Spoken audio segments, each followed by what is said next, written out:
प्रदेश के समस्त याची भाई और बहनों को जय हिंद। मित्रों, आज एविडेंटली आइडियो करना पड़ रहा है कुछ विषय को लेके, जैसे मेंशन को लेके, रिजवाइंडर को लेके, और हमें आपको जो फाइनल हेयरिंग में अधिवक्ता का चयन करना है उसको लेके, क्योंकि कुछ ग्रुपों में गलत जानकारी प्रोवाइड किया जा रहा है और उसको देखते हुए कुछ हमारे याची भाई बहन लगातार फोन कर रहे हैं। सबके भविष्य का सवाल है, चिंतित होना लाजमी है, क्योंकि माननीय सर्वोच्च न्यायालय दिल्ली में जिस विश्वास से सब लोग शरण लिए हैं, कोई निराश होकर लौट के ना जाए, सबको वर्दी मिले, इसी उद्देश्य पे हर लीडर को कार्य करने की जरूरत है। कल से काफी हमारे याची भाई बहन दूसरे टीम के भी फोन कर रहे हैं कि ये सेलेक्टेड पे बहस करवाएंगे, ये 15 मई पे बहस करवाएंगे। इस बात को लेके किसी को चिंतित होने की जरूरत नहीं है। मैं आपको विश्वास दिलाना चाहता हूं, कोई ऐसा कर नहीं सकता और जो करेगा वो कामयाब नहीं होने दिया जाएगा। यहां सबकी भविष्य का मामला है, सबके लिए सबके हित में कार्य किया जाएगा, जिससे किसी को निराश होके माननीय सर्वोच्च न्यायालय से जाना ना पड़े। हम लोग भगवान तो नहीं हैं, लेकिन आपके लिए जान लगा दिया जाएगा। दूसरी बात, मेंशन को लेके, हाँ, तमाम लीडरों को मैं ये भी आपको रिक्वेस्ट करना चाहता हूं, क्योंकि इस विषय पे भी फोन आ रहे हैं, इनका नाम कटवा दिया जाएगा, उनको नाम कटवा दिया जाएगा। आप अपने विचार को बदलिए, यही लड़के आपको मदद करेंगे, तभी आप अधिवक्ता खड़ा कर पाएंगे। आप इनको इस तरीके से डरवाओगे, जब तो ये मदद नहीं करेंगे तो आप 5000 के भी अधिवक्ता नहीं खड़ा कर पाओगे। कौन कितना अपने घर से लगाता है मुझे अच्छी तरीके से पता है। तो आप अपनी विचारधारा बदलिए और किसी को भी आप मत डरवाइए। अब मेन चीज पे आते हैं, मेंशन को लेके। माननीय सर्वोच्च न्यायालय में लगभग 5 टीमें कार्य कर रहे थे, लेकिन एक टीम के ग्रुप एडमिन जीटीसी पे जा चुके हैं। बचे हुए हैं 4 टीमें। 4 टीमें जो बचे हुए हैं, सबका योगदान जरूरी है, कोई ना तो छोटा है ना तो कोई बड़ा है। इस केस को जीतने के लिए और सबके भविष्य को बचाने के लिए सबको 100% योगदान देना ही होगा। किसी बात को लेके या कोई चीज को लेके हिल्ला हवाली नहीं होना चाहिए। इसको देखते हुए मेरे बातों को कोई भी लीडर अन्यथा ना ले। आज 27 तारीख है, 29 तारीख तक बचे हुए 3 टीमें अपना बात रखें मैसेज के द्वारा कि कौन मेंशन करवाने का जिम्मेदारी ले रहा है, और जब तो तीनों टीमों में कोई नहीं लेगा तो इसका जिम्मेदारी मैं लूंगा, मैं मेंशन करवाऊंगा। ठीक है? तो मेंशन को लेके कोई भी हमारे भाई बहन परेशान न रहे। चारों लीडर जो हैं, जिसमें मैं हूं, 3 और हैं, ये अपनी बात रखें कि कौन मेंशन करवा रहा है। जब तो कोई नहीं करवाएगा तो मैं करवाऊंगा। अब बात आता है रिजवाइंडर। मैं उस पर लगातार कार्य कर रहा हूं। 2 से 3 तारीख तक कुछ और काउंटर रिसीव हो जाएगा। किसका होगा अभी बताना वाजिब नहीं है, लेकिन लगातार कार्य कर रहा हूं और जरूर सफलता मिलेगा। माता रानी का आशीर्वाद रहा। कुछ और काउंटर रिसीव हो जाएगा। अब रिजवाइंडर का बाद 2 तारीख तक 3 तारीख तक जितने और काउंटर रिसीव हो जाते हैं, उन पे आराम से 24 से 48 घंटे में रिजवाइंडर दाखिल हो जाता है और प्रदीप मिश्रा जी के कार्यालय में उसे रिसीव करवा दिया जाएगा। यह हर लीडर की जिम्मेदारी है और हमें लगता है सब लोग निभाएंगे।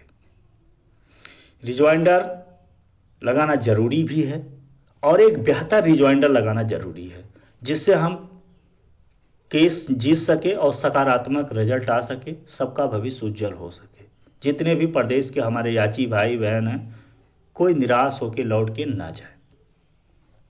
अब हो सकता है किसी भी फाइल पे काउंटर ना पहुंचे, ऐसा हो सकता है। ऐसा नहीं है कि नहीं पहुंचेगा, लेट लपेट पहुंचेगा। तो बिना विलंब किए परमिशन टू रिजॉइंडर फाइल आप कर सकते हैं। सिमिलर मैटर बेंच मैटर है। आप सीनियर अधिवक्ता हायर करेंगे तो अपना पक्ष रखने के लिए आपको रिजॉइंडर फाइल करना ही होगा, और इसके लिए जब तो काउंटर आपके फाइल पे नहीं पहुंचता है दुर्भाग्यवश, तो परमिशन टू रिजॉइंडर फाइल कर सकते हैं। सेवर कोई समस्या नहीं। ठीक, जब तो हमें कोई समस्या नहीं है तो कोर्ट को कोई दिक्कत नहीं होगा। परमिशन टू एसएलफी जिस तरह से फाइल किया जाता है वैसे परमिशन टू रिजॉइंडर फाइल आप कर सकते हैं, कोई भी टीम। तो अपने अपने तरफ से रिजॉइंडर सब लोग फाइल करेंगे, और लेट लपेट 5 तारीख तक 4 बजे तक जितने भी रिजॉइंडर दाखिल होंगे वो प्रदीप मिश्रा जी के कार्यालय में रिसीव करा दें, जितने भी ग्रुप एडमिन लीडर हैं, जिससे जो डेट शो कर रहा है उस दिन फाइनल हियरिंग हो सके। तो रिजॉइंडर को लेके जो अफवाहें उड़ाए जा रहे हैं ये वो तमाम झाम, ऐसा कुछ नहीं है। हर टीम अपना अपना कार्य करेगा। ठीक, मेंशन को लेके, रिजॉइंडर को लेके। अब तीसरी जो मुख्य इंपॉर्टेंट बातें हैं वो अधिवक्ता। आप लोग जानते ही हैं 3 डेट में, तीनों में हमने सीनियर अधिवक्ता खड़ा किया। पहले में रंजीत कुमार, दूसरे में जब टैग नोटिस नहीं, नोटिस हमने करवाया था 22,797 में नोटिस करवाया गया था, जिसमें मखीजा मैडम का विशेष योगदान था। दूसरे 25,833 में मैंने दोबारा सीनियर इंगेज किया था मखीजा मैडम को, जिसमें टैग नोटिस हुआ था। अब कुछ लोग इसमें जी रहे हैं कि मखीजा मैडम और हमारे एवार बराबर हैं। ये है मित्रों, एवार बनने के लिए सुप्रीम कोर्ट में एक परीक्षा का क्वालिफाई करना पड़ता है, और एक सीनियर बनने के लिए तमाम कड़ी मेहनत करना पड़ता है, तमाम केस को जीतना पड़ता है, तब जाके एक सीनियर अधिवक्ता का चयन होता है। पहली चीजें हैं, सीनियर अधिवक्ता कभी केस को टैग नहीं कराते हैं, नोटिस कराते हैं और बहस करते हैं। वो अपनी बेइज्जती नहीं कराते। हमारा 22,797 में नोटिस इशू हुआ था। दूसरे में 25,833 जो है टैग नोटिस इसलिए हुआ क्योंकि अजीत यादव के अधिवक्ता ने कहा सिमिलर मामला है, टैग कर दीजिए। मखीजा मैडम ने एक बात भी नहीं कहा कि आप टैग कर दीजिए। ये सीनियर अधिवक्ता का क्वालिटी होता है। वो सिमिलर मैटर बता के टैग कराने के लिए बहस नहीं करते हैं, वो पूरी पक्ष रखते हैं। और मेरे पास हर बहस का रिकॉर्डिंग है जिसमें उन्होंने बहुत बेहतर चीजें कोर्ट को बताया। उन्होंने कोर्ट को बताया कि माइलॉर्ड इसमें कोई भी कट ऑफ निर्धारित नहीं है। तमाम ऐसी चीजें उन्होंने कोर्ट के सामने रखा और पूरा बहस किए। बाद में टैग नोटिस हुआ जो अधिवक्ता के कहने से लिए। एवार जो होते हैं वो टैग कराते हैं, ये चीजें जानना चाहिए। और जो लोग इस घमंड में होंगे वो याद करें जिस दिन नोटिस हुआ था कि उनके अधिवक्ता क्या क्या प्रवचन बाजते रहे और क्या हो गया। तो इस विषय को लेकर तमाम हमारे पास फोन करवाए जा रहे हैं, इसलिए हमने आज बताना जरूरी समझा एवार क्या होते हैं और सीनियर। और रही बात जो तुलना करते हैं मखीजा मैडम, मतलब कुछ नहीं। मखीजा मैडम जिस तरीके से 2013 भर्ती में अकेले अपने बूते पे तमाम ऐसे अभ्यर्थियों को वर्दी दिलाई है, तो उनको जब तो बेसिक नॉलेज नहीं है तो सारी चीजें जान लें, तब किसी भी अधिवक्ता पे टीपा टपड़ी करें। अब मेन चीजें आता है अधिवक्ता का चयन। देखिए एक चीज मैं और आपको क्लियर बताना चाहता हूं, ये जो बहस हमारा होगा स्टार्ट, सेवर है, इस बार डेट रांगली नहीं होगा। ये बहस कंटिन्यू 1, 2, 3 डेट भी चल सकता है। जैसे आपका सपोज दैट 8 तारीख को स्टार्ट हो गया तो 10 तारीख को भी डेट लग सकता है दोबारा, तिबारा आपको 12 तारीख को लग सकता है। तो इस चीज पे हर लीडर को तैयार होना पड़ेगा आगे बैकअप के लिए। आगे आपके पास पैसा रहना जरूरी है कि आपका आज 8 तारीख को बहस हुआ, फिर कल डेट लग गया तो ये हाई कोर्ट नहीं है कि आप एक बार पैसा दे दिए तो आपका पूरा केस का जिम्मा हो गया। कल भी आपको अधिवक्ता खड़ा करना होगा, कल भी आपको पैसा देना होगा। तो तमाम चीजों को देखते हुए आगे का आप रणनीति बनाइए और जिससे हमें आपको कामयाबी मिल सके।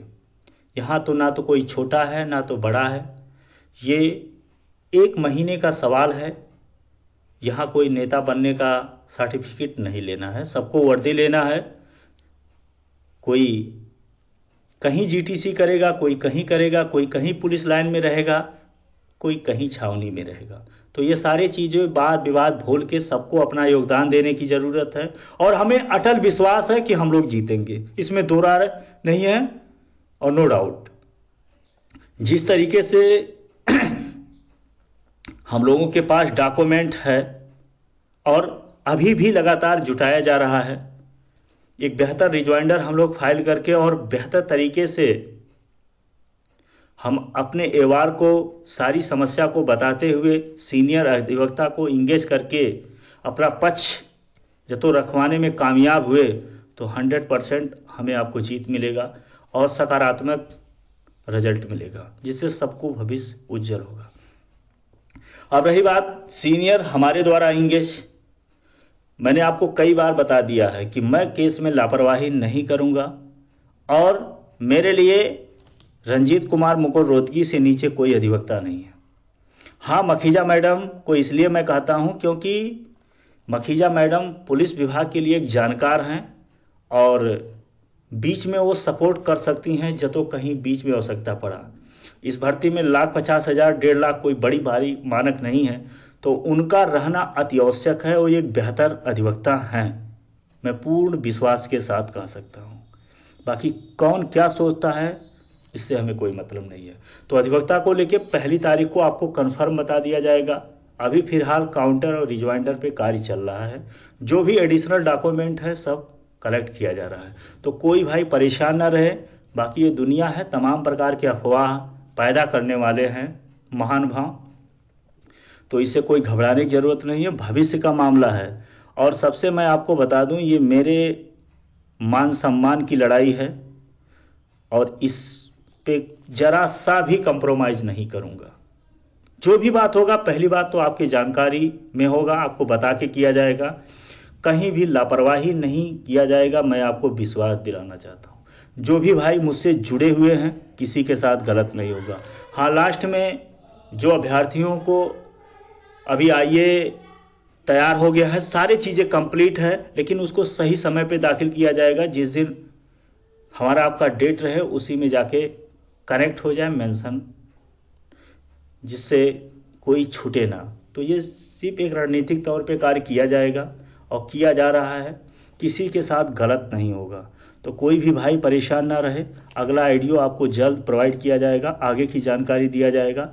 लगातार कार्य चल रहा है, पैसे को लेके कोई कार्य रुका नहीं है, हम लगातार कार्य कर रहे हैं। 2 से 3 तारीख तक कुछ और काउंटर रिसीव हो जाएगा कुछ लोगों को, तो इस पे भी कार्य लगातार चल रहा है, किसी को परेशान होने की जरूरत नहीं है। सही समय पे सारे कार्य होंगे, विलंब नहीं होगा, लापरवाही कहीं भी किसी स्तर पे नहीं होगा केस को लेके। इसी शब्दों के साथ विराम लेते हैं। जय हिंद, जय भारत।